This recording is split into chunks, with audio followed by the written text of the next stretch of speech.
Reena RK கிட்ட உங்களுக்கு ரதி மேம்க்கு ஒரு பொண்ணு இருக்குன்னு எப்படி தெரியும், எப்போல இருந்து தெரியும்னு கேட்க, ரதி ரொம்ப ஸ்மார்ட்டான பொண்ணு, சின்ன வயசுலயே சர்ஜரி பண்ண தயாராகிட்டா. அப்படி ஒரு நாள் குழந்தைய டெலிவரி பண்ணும்போது அவளால அதை பண்ண முடியல. வேகமா அங்கிருந்து ஓடி போய் என் குழந்தைய இப்படி விட்டுட்டு வந்துட்டேனே, அவ இப்ப எப்படி இருக்கா, சாப்பிட்டாளா என்னன்னு கூட தெரியலையேன்னு ரொம்ப அழுதான்னு சொல்ல, அப்ப எதுக்காக என்ன தேடி என்ன பார்க்க வரலன்னு கேட்டா, அதுக்கு ஏதாவது ஒரு காரணம் கண்டிப்பா இருக்கும், அதை நீ தான் கேட்டு தெரிஞ்சுக்கணும்னு சொல்றாரு.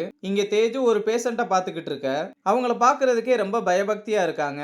அவங்க உனக்கு நான் குறிப்பாத்து சொல்லட்டுமான்னு கேட்க, தேஜுவும் எனக்கு அதுலலாம் பெருசா நம்பிக்கை இல்லைன்னு சொன்னாலும், பரவாயில்லம்மா எனக்கு நம்பிக்கை இருக்கு, நான் பார்த்து சொல்றேன், கைய காமின்னு சொல்றாங்க. அப்ப கைய பிடிச்சு குறிப்பாத்துட்டு, இது நிறைய பேருக்கு கனவாவே போயிரும், ஆனா உனக்கு கண்டிப்பா பலிக்கும். ஆனா உனக்கு ரொம்ப வேண்டியவங்களுக்கு ஏதோ ஒரு பெரிய பிரச்சனை வரப்போகுதுன்னு சொல்றாங்க. இதை கேட்டு அதுல பெருசா நம்பிக்கை இல்லைனாலும் தேஜுவும் வீட்டுக்கு கால் பண்ணி அவங்க அம்மா அப்பா பத்தி விசாரிக்க அவங்க நல்லா தான் இருக்காங்க. இங்க பாரதி ரவி கிட்ட நான் ஃப்ரீலான்ஸ் பண்ண கம்பெனில என்னோட வேலை பிடிச்சதுனால ஜாப் ஆஃபர் பண்ணியிருக்காங்க.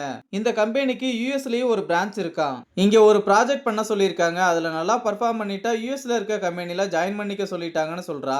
ரவியும் வாழ்த்துக்கள் சொல்லிட்டு அந்த ப்ராஜெக்ட் எங்க பண்ண சொல்லியிருக்காங்க, இங்க இருந்து பக்கம் தானே, நீயா தனியா மேனேஜ் பண்ணிருவேலன்னு கேட்க, அந்த ப்ராஜெக்ட் ஆர்கே ஹாஸ்பிட்டல்ல தான் சொல்ல ரவி சாக்காயிடுறான். பாரதியும் கவலைப்படாதீங்க மாமா, நான் யார்கிட்டயும் நீங்க தான் என்னோட ஹஸ்பண்ட்னு சொல்ல மாட்டேன்னு சொல்றா. இங்க தேஜு நவீன தேடிக்கிட்டு இருக்க.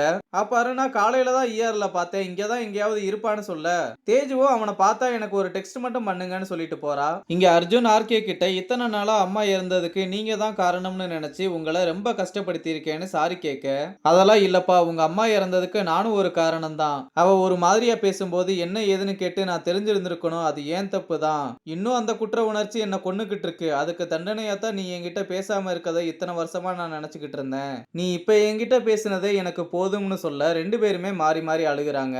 அப்புறம் ஆர்கே இதை பத்தி இனிமேல் நம்ம பேச வேணாம்னு அர்ஜுனோட கண்ணை தொடச்சு விடுறாரு. இங்க சோனி ரீனா ரொம்ப சந்தோஷமா இருக்கதை பார்த்துட்டு என்னன்னு கேட்க, எங்க அம்மாவுக்கு என்ன பிடிக்கலன்னு நினைச்சேன், ஆனா அவங்களுக்கு என்ன ரொம்ப பிடிக்குமான ஆர்கே சொன்ன எல்லாத்தையுமே சொல்ல, சோனியும் இதை கேட்டு ரொம்பவே சந்தோஷப்பட்டு அம்மாவுக்கு பசங்களை ரொம்ப பிடிக்கும், ஆனா அதை வெளியே காட்டிக்க மாட்டாங்க அவ்வளவுதான் சொல்லிட்டு இருக்க, சோனியும் ரீனாவும் பேசினது எல்லாத்தையுமே சாரதா ஆண்டி கேட்டு ரீனா ரதியோட பொண்ணான்னு ஷாக் ஆகுறாங்க. இதோட இந்த எபிசோட முடிச்சிருக்காங்க.